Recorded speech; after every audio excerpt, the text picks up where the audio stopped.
Shit, that go pretty good.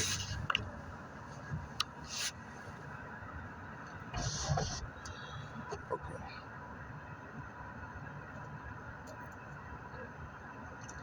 Don't know how long the recording gonna last. Put my phone down.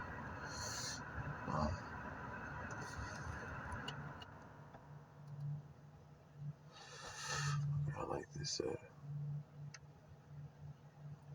Okay. So God is good all the time.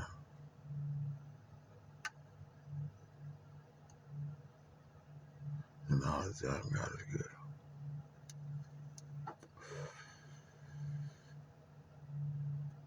I've been doing these lessons for a while. And what I'm noticing is that as a Christian,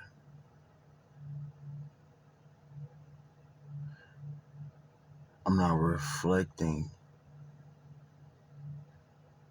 what's supposed to be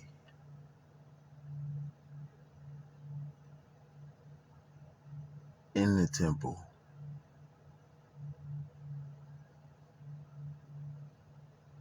I'm not reflecting where what's in the temple is from. We know the temple is from heaven. And heaven ain't heaven because of heaven. Heaven is heaven because God is there.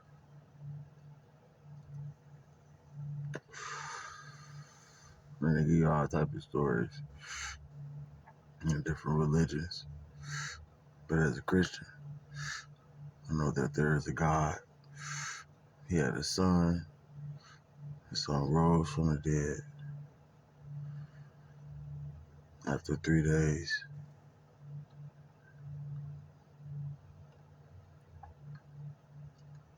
And to me, that comes with a code of conduct.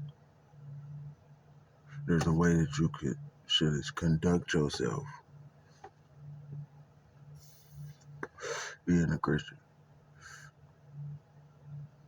Now, I'm just the messenger, so don't shoot the messenger. But if in heaven there's no dead, nothing can die. There's no pain.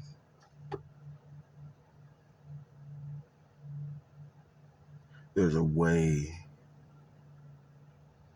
to be part of what heaven is after you've been gifted the Spirit after baptism. Yes, I'm here, but I'm on my mission today, baby.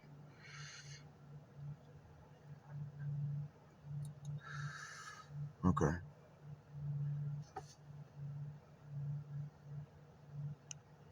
Time. Okay. So,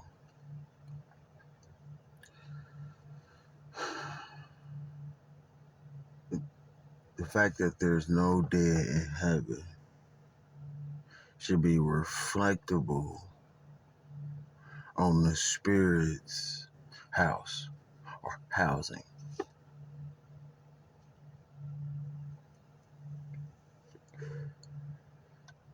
The housing of the Spirit is the body. Our Father deemed the body the temple of the Spirit.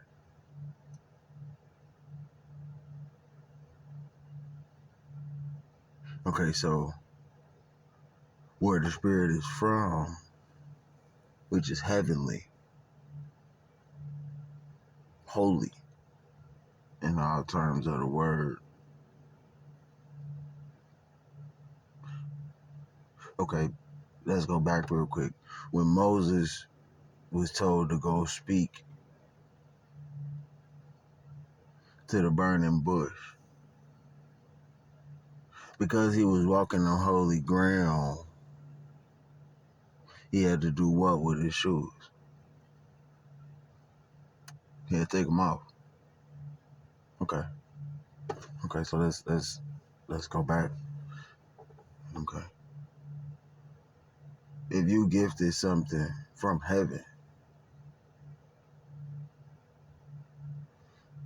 and God deemed you as the temple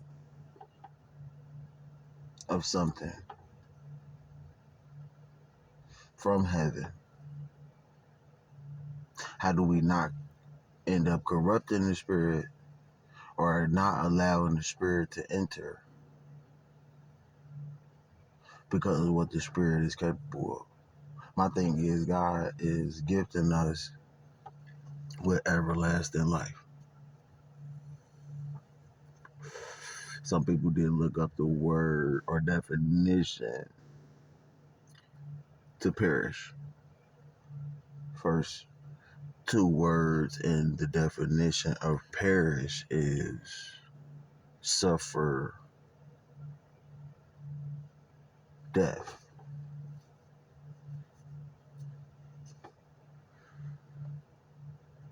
Um, some people don't understand that God knows all, and He knew what was going to be in the dictionary under the word perish.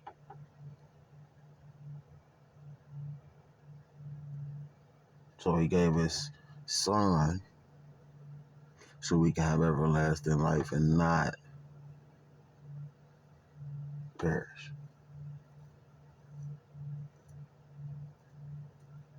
Okay, what do this got to do with what I started off talking about?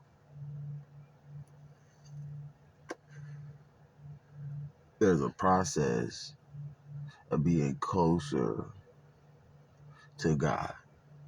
If God gives you with a spirit that's from heaven, the heavenly spirit will be definitely uncomfortable giving everlasting life to you. And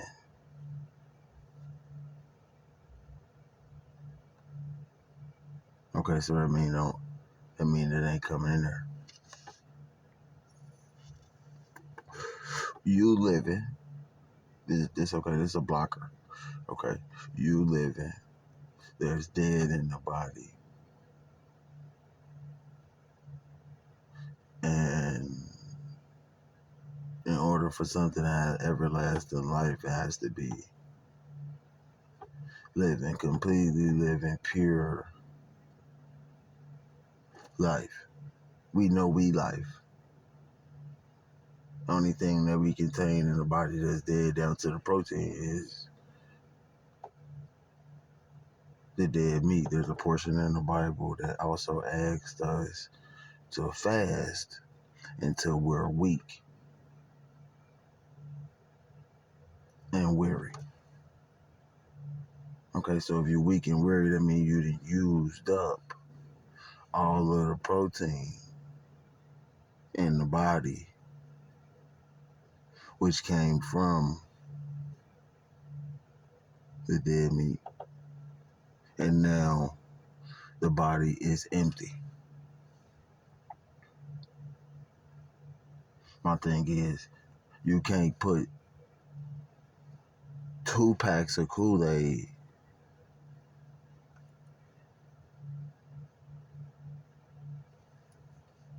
in a pitcher and expect for, if you put another one in there, to go back to the original color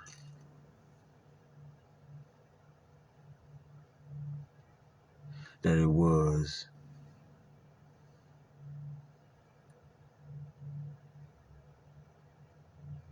Okay, so what I'm getting at is, in order for you to have a new color,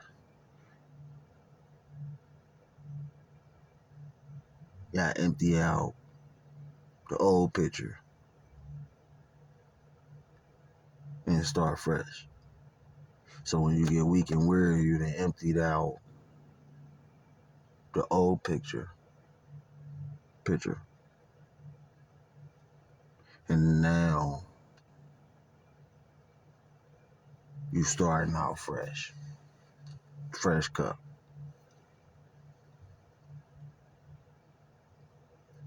So in your fresh cup, if you don't have dead in it, you got plants and seeds which end up still living if you cultivate it right. So you pulling from something that contains life ain't dying. And then in order to evolve with natural selection, you gotta indulge in the naturally selected. Dead in the living body is dying. Life, plants and seeds, and parentheses in the living body is everlasting.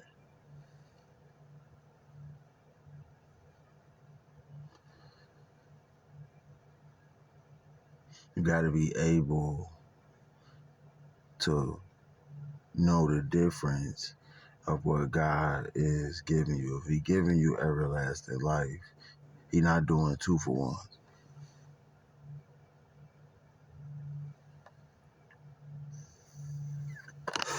Because if in heaven, right, if something, this is how we know, this is one thing we know, if something go to heaven that's dead,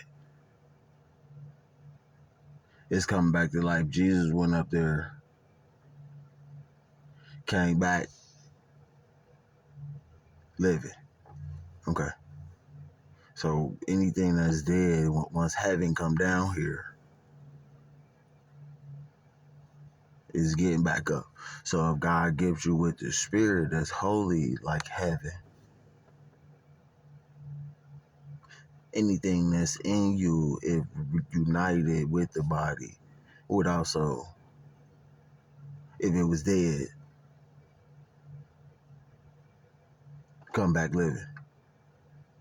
Okay, yeah, like nah, He gave it to us. Okay, so now we know we got free will. God knew what He was gonna do with our free will. This is guidance on what to do, because He knew how we was gonna move. We knew we had free will, but nobody paid attention to the stuff that we could do with our free will that God said gave us a way to do with the free will. But if you go backwards, before then, it was paradise before that. So start off here. No dead in the body, fast. Get a body as a living offering or sacrifice to the Lord through moving around with just plants and seeds in the body, giving that out from the pores when the sun heats you up. Everybody smell a specific way when you eat dead meat. You can't lift your arm. Somebody might pass out. Sometimes you lift your arms up and you've been eating bacon and shit. But if you change your diet out and all you got is plants and seeds, but you then empty the cup out, meaning you went weak and weary first,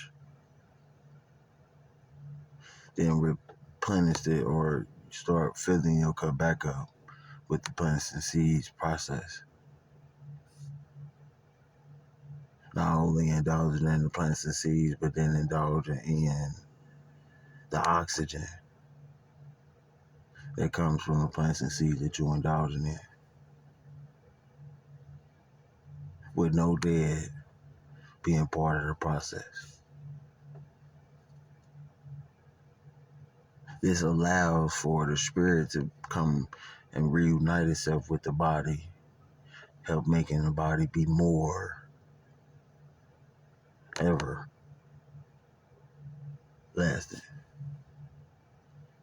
Just don't conclude the lessons or not. We only in lesson 10. I'm trying to get out of lesson 10.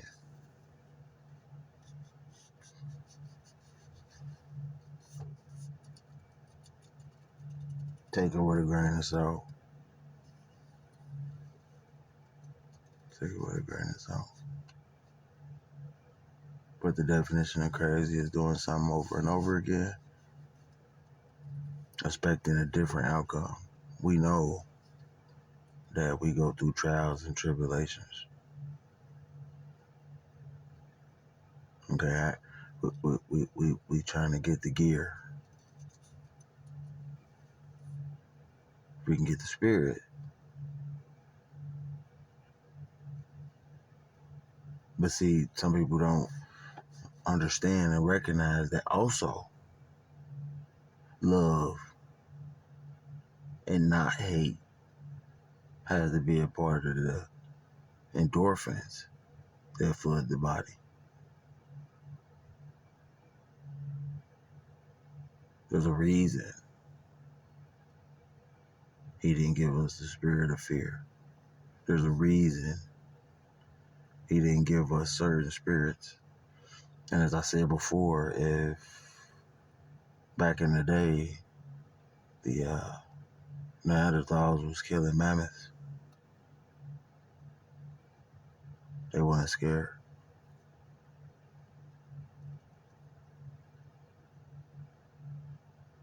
But the mammoth babies that they scared the parents off with fire, the mammoth babies were scared. Being scared has an endorphin that comes with it, that floods the body. Energy is neither lost nor destroyed, merely transferred from one party to the next. That endorphin comes with heat. Fear is something that we also indulge in when we take part in the animals, indulge in animals. And the smell is not for our